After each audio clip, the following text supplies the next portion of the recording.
بسم الله الرحمن الرحيم الحمد لله والصلاة والسلام على سيدنا رسول الله وآله وصحبه ومن والاه. Chères téléspectatrices, chers téléspectateurs, Assalamu alaikum wa rahmatullahi ta'ala wa barakatuh. Nous sommes heureux de nous rencontrer de nouveau dans cette série de cours et d'entretiens au sujet de la miséricorde en islam. Et aujourd'hui, comme vous avez pu le constater dans les précédents épisodes, nous avons parlé de la miséricorde en général, ensuite de la miséricorde qu'Allah subhanahu wa ta'ala a mise dans l'organisation qu'il propose aux humains. Et aujourd'hui, nous allons parler, n'est-ce pas, et à partir d'aujourd'hui d'ailleurs, de la mise en application de cette miséricorde. Et nous commençons par, Inch'Allah, parler de la miséricorde dans les faits et la parole. Ar-Rahma fil qawli ou bil qawli wal fi'l. La miséricorde dans la parole, dans les gestes, à travers la parole et à travers les actions que nous faisons.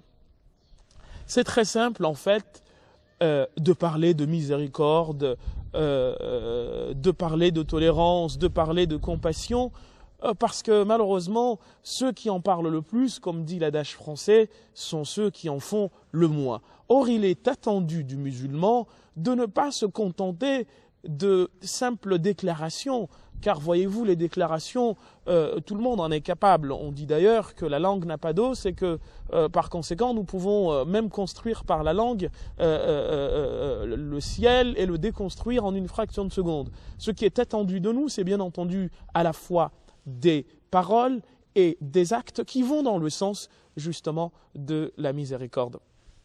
Allah subhanahu wa ta'ala dans le Coran et à travers la vie du prophète sallallahu alayhi wa sallam nous en donne la preuve.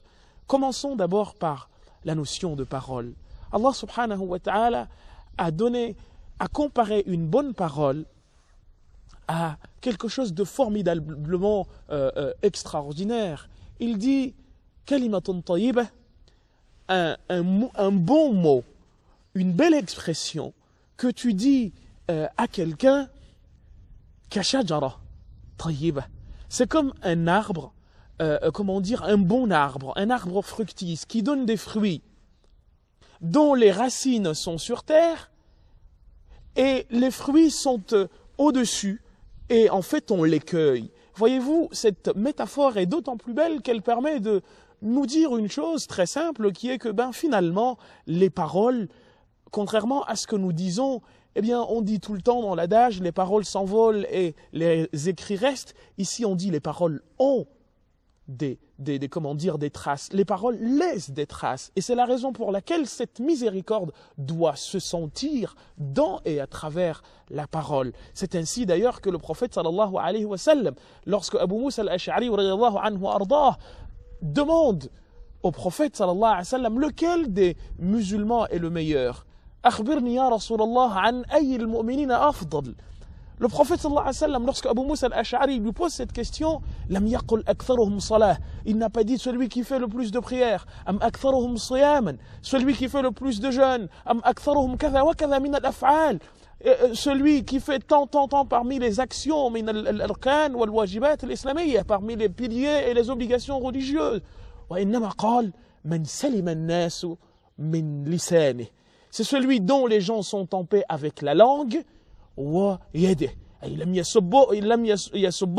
ne les insulte pas, il ne leur dit rien qui leur déplaise, il leur parle comme il se doit, avec la miséricorde et à travers la miséricorde. C'est la raison pour laquelle, frères et sœurs, eh bien, il est demandé à ce que nous fassions preuve de miséricorde dans la parole. Et quand on n'en est pas capable, mes très chers, que faut-il faire? Le prophète sallallahu alayhi wa sallam a dit dans un hadith, Man kana yu'minu billahi wal yawmil akhir, celui qui croit à Allah subhanahu wa ta'ala et au jour du jugement, falyaqul khayran aw liyasmut, qu'il dise la vérité, qu'il dise du bien ou qu'il se taise. Hatta qala ash-sha'iru احفظ لسانك أيها الإنسان, protège ta langue ô toi humain, لا يقتلنك إنه ثعبان, qu'elle ne te tue pas car c'est un serpent, كم في المقابر من قتيل لسانه كان التهاب لقاءه شجعان. Combien dans les tombes se trouvent de gens dont les personnes fortes avaient peur, mais voyez-vous, la langue est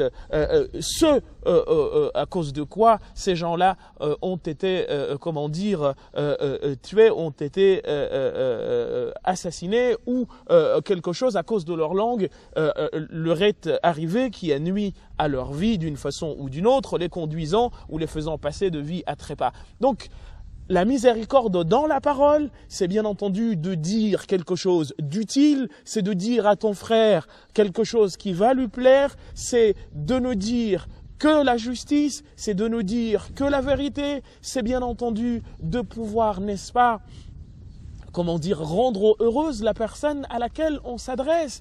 Quand bien même, voyez-vous, quand bien même on se sent, on se trouve dans une situation plus ou moins délicate, essayons de dire les choses comme il se doit. On en parlera dans de prochains épisodes. La plupart du temps, la violence verbale fait plus de mal que la violence des coups. Et l'imam al-Ghazali, له في الإحياء باب أو كتاب اسماه Kitab Afat al-Lisan. L'imam al-Ghazali parle d'un chapitre dans son livre intitulé Ihya Ulum ad-Din, la revivification des sciences religieuses. Il a un chapitre entier consacré à Afat al-Lisan, les dégâts des mots. On parle, mais on ne se rend pas compte de la portée des mots que l'on dit. Et surtout qu'Allah subhanahu wa ta'ala dit dans le Coran que, rien de ce que nous disons ne part dans la nature, mais au contraire, tout ce que nous disons, rien, mes frères et sœurs, de ce que nous disons ne part comme ça dans la nature, mais au contraire, tout est mentionné, tout est écrit de manière à ce que le jour du jugement, qu'est-ce qui se passe? Tu vas te retrouver face à tout ce que tu as fait, à tout ce que tu as dit surtout, et c'est la raison pour laquelle Allah subhanahu wa ta'ala nous dit dans un verset وَلَا تَخْفُ فِي مَا لَيْسَ لَكَ بِهِ عِلْمٍ, ne te prononce pas sur ce dont tu ne maîtrises nullement les tenants et les aboutissants, ce que tu ne connais pas. إِنَّ السَّمْعَ وَالْبَصَرَ وَالْفُؤَادَ كُلُّ أُولَئِكَ كَانَ عَنْهُ مَسْئُولًا.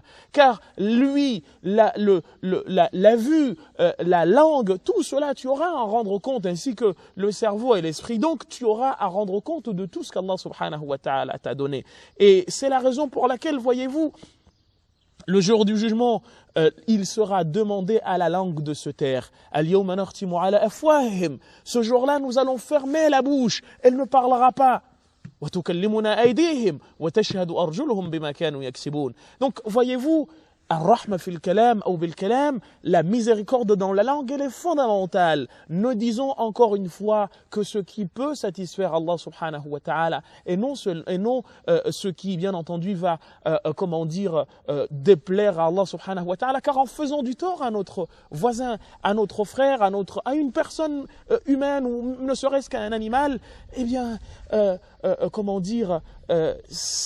on fait quelque chose qui déplaît à Allah subhanahu wa ta'ala. Et dans la miséricorde, la miséricorde dans la parole. Voyez-vous, il y a une façon de parler. On peut parler à quelqu'un, par exemple, on peut demander à quelqu'un de faire « fais » et de dire « est-ce que tu pourrais faire ?» Les deux ont la même visée, mais la façon de les dire diffère complètement.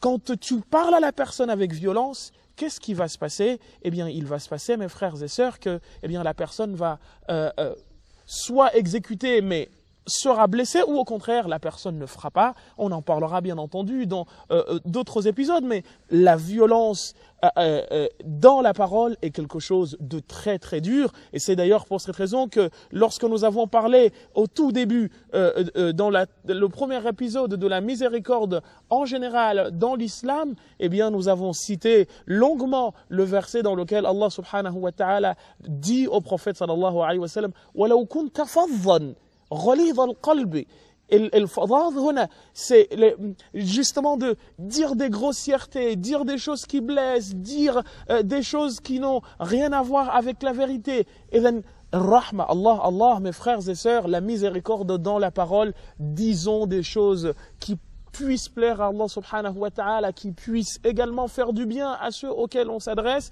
Ne soyons pas violents dans la parole, car c'est quelque chose de fondamentalement dangereux et contre lequel il nous a été demandé d'agir. Et c'est en agissant de cette façon que nous allons bien entendu mettre en pratique la miséricorde que chacun de nous doit être vis-à-vis, n'est-ce pas, de ses semblables à travers bien entendu à travers la parole. Maintenant, on en vient à la miséricorde dans les actes. Agir avec miséricorde dans les actes suppose beaucoup de choses. D'abord, si nous regardons l'esprit coranique, si nous regardons l'esprit de la sunna du prophète sallallahu alayhi wa sallam, eh bien, nous ne tardons pas du tout à nous rendre compte, n'est-ce pas, que, eh bien, tout repose justement sur ça. Même à travers la façon de bouger, même à travers notre façon à nous de prendre, les décisions. Un hadith du prophète sallallahu alayhi wa sallam nous dit « Al-ajalatu min ash-shaytan wa at-ta'anni min ar-rahman » la précipitation vient de Shaitan et le fait d'agir avec minutie, avec recul, avec douceur, eh bien, vient d'Allah subhanahu wa ta'ala. Le fait, par exemple, de bouger, de gesticuler de manière violente, le fait, par exemple, de courir même, c'est pas sauf si, bien entendu, on court on court pour faire du sport. Autrement, on n'a pas à courir quand on marche. Waqsud fi mashik, dit Allah subhanahu wa ta'ala en rapportant les propos de Luqman dans ses conseils qu'il donnait à son fils Tharan. On va continuer, on fait une courte pause et Inch'Allah nous revenons après. Wassalamu alaikum wa rahmatullahi wa barakatuh.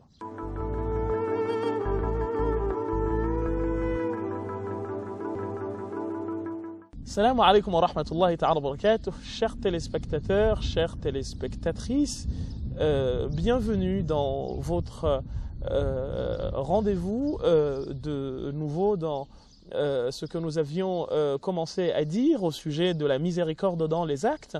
Et nous étions en train de n'est-ce pas, revenir sur les propos de Luqman alayhi salam, qu'Allah subhanahu wa ta'ala nous rapporte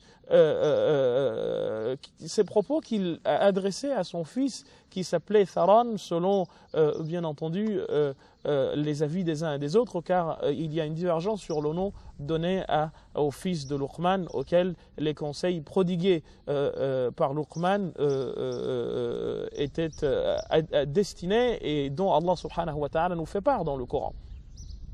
Il lui dit, Allah subhanahu wa ta'ala rapporte les propos de Luqman à son fils, dans lesquels il lui dit justement en marchant de ne pas marcher avec orgueil et de ne pas non plus marcher trop vite, mais plutôt d'être, dans le juste milieu. Le prophète sallallahu alayhi wa sallam également le dit dans le fameux hadith que tout le monde connaît, khayrul umuri awsatuha, la meilleure des choses, c'est bien entendu celle qui est faite au juste milieu. Donc l'action, la miséricorde dans l'action, elle est également à sentir, ou plutôt à rechercher à travers même nos faits et gestes.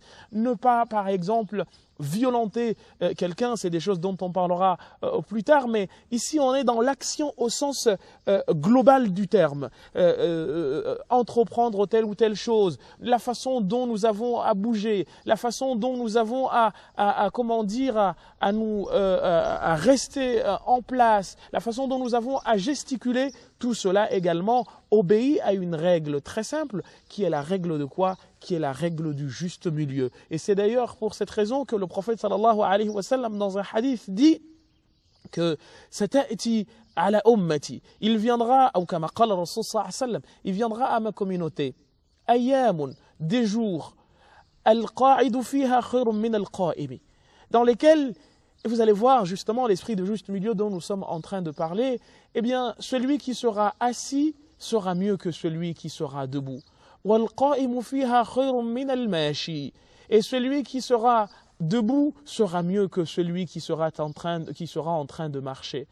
وَالْمَاشِي فِيهَا خَيْرٌ مِّنَ السَّاعِي. Et celui qui sera en train de marcher sera mieux que celui qui sera en train de courir. Donc voyez-vous, à chaque fois, nous passons d'un niveau à un autre, mais dans lequel, encore une fois, le juste milieu est toujours préféré et toujours préférable. Donc, dans notre façon à nous de bouger, dans notre façon à nous de gesticuler, dans notre façon à nous-mêmes de regarder les autres. Voyez-vous, vous avez en français ce qu'on appelle le regard revolver. Eh bien ça, nous n'avons pas à l'avoir en islam. Ar-rahma, walaw bin nazra. Même à travers le regard. Nous allons, inch'Allah, le voir dans des prochains épisodes. Le prophète sallallahu alayhi wa sallam dit que le fait de rencontrer ton frère avec un visage ouvert, sadaqa. وَالتَّبَسُّمُ فِي وَجْهِ أَخِيكَ صَدَقَةٌ. Le fait de rire dans le visage de ton frère. وَالْأَخِ هُنَا لَيْسَ الْأَخ في الدين فحسب. C'est pas seulement le frère dans la religion. أَخُوكَ في الإنسانية. Ton frère dans l'humanité. انظر إليه بوجه طلق. Regarde-le avec un visage ouvert. هذا أيضا الرحمة في الفعل.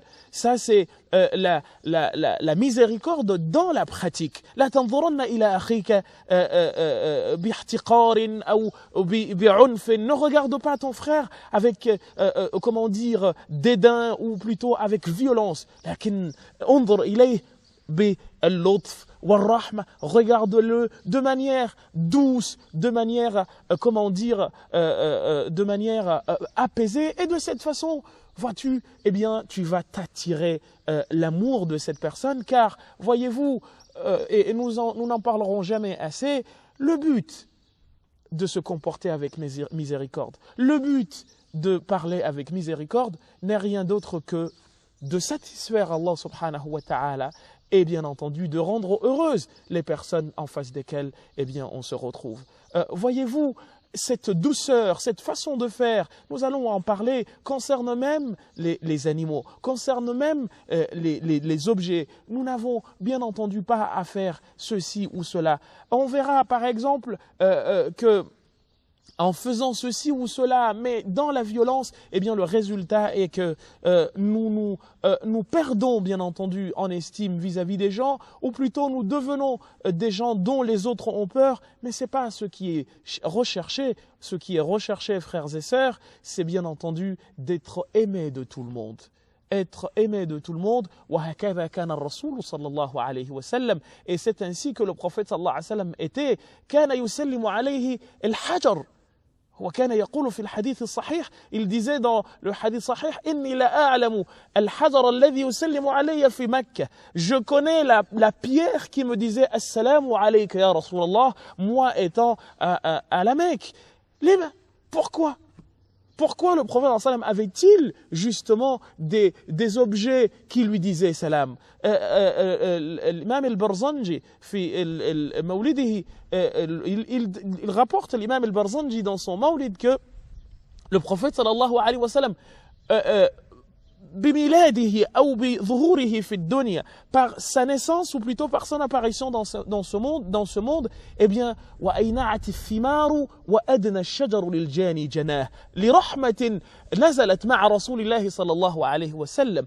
Le prophète sallam, cette miséricorde offerte, voyez-vous, eh bien le jour même où il est né, il est rapporté que les arbres qui avaient des fruits, eh bien les fruits se sont rapprochés de manière à ce qu'on puisse les cueillir, et bien entendu les fruits se sont multipliés. هكذا يجب أن يكون المؤمن والمسلم. C'est ainsi que le croyant doit être. رحمة أينما حلت نفعت. Une miséricorde qui, où qu'elle tombe, eh bien elle sert. هذا ما ينتظر منك يا أخي الكريم ويا أختاه الكريمة. C'est ce qui est attendu de toi, ô toi chère sœur, ô toi cher frère. إذن الله الرحمة في القول والرحمة في العمل. والفعل, la tolérance, la miséricorde dans l'acte comme la miséricorde dans la parole. وهكذا تجلب أرواح ومحبة الأرواح. C'est ainsi que tu vas t'attirer comment dire, les esprits, et tu vas également t'attirer, n'est-ce pas, comment dire, l'amour de ces esprits-là. وعائشة رضي الله عنها وأرضاها روي عنها أنها قالت حكمة أصبحت مشهورة عندنا. Aïcha, il est recueilli d'elle une sagesse qui est devenue très connue aux yeux de tous. هي التي تقول فيها, c'est la sagesse dans laquelle elle dit جُبِلَتِ النُّفُوسُ عَلَى حُبِّ مَنْ أَحْسَنَ إِلَيْهَا وَبَغْضِ مَنْ أَسَاءَ إِلَيْهَا. Les cœurs sont faits pour aimer quiconque leur veut du bien, leur montre qu'ils les aiment, وبغض من أساء إليها, et détester quiconque leur veut du mal. حتى الحيوان, même l'animal, إن أسأت إليه والله لن ينساك. Si tu lui fais du tort, il ne t'oubliera pas. ولن يأتيك. وإنما حينما يراك يفر منك, quand il te voit, il va fuir de toi. هذا ليس ما ينتظر منك. C'est pas ça qui est attendu de toi. ألطف في قولك وفعلك, sois miséricordieux dans tes propos et dans ta façon de faire, بكل مخلوقات الله سبحانه وتعالى, par toutes les, à l'endroit de toutes les créatures d'Allah subhanahu wa ta'ala. Car encore une fois, comme je vous ai dit, c'est trop simple de faire des jolis discours, c'est trop simple de dire ceci et de dire cela, mais au fait, si tu n'appliques pas cela, eh bien, en fait, هذه الرحمة التي نتحدث عنها والتي ندعو الناس إليها, cette miséricorde dont on parle et à laquelle on appelle les gens, تصبح كالجسد الذي لا روح فيها, eh bien, elle devient, comment dire, comme un corps dans lequel il n'y a pas d'esprit. إذن لب قولك ولب فعلك, l'essentiel de ta parole, l'essentiel de ton action, يجب أن يكون مبنيا على الرحمة. Il faut qu'il soit construit sur la miséricorde, car voyez-vous, on est dans un monde finalement où on n'a plus le temps à cela. Les gens ne pensent, c'est une philosophie malheureusement que les gens mettent de côté. Il faut qu'à travers nos faits et gestes, eh bien, nous sachions regarder encore une fois la miséricorde comme l'enveloppe qui couvre, n'est-ce pas, l'ensemble de nos propos, l'ensemble de nos actions. Et de cette façon, chers frères et sœurs, nous aurons accompli un pas grandissime à l'endroit de quoi? À l'endroit bien entendu à la fois de notre Créateur et bien entendu de ceux qui nous entourent. À une autre rencontre, Inch'Allah, astawdi'ukumullah, je vous dis au revoir. Et Inch'Allah, on continuera cette série de cours sur la miséricorde qui, au jour le jour, deviennent, Inch'Allah, ou deviendront intéressants et nous permettront de mieux vivre notre quotidien. جعلنا الله وإياكم من الذين يستمعون القول فيتبعون أحسنه وصل اللهم وسلم وبارك على سيدنا محمد وعلى آله وصحبه والسلام عليكم ورحمة الله تعالى وبركاته.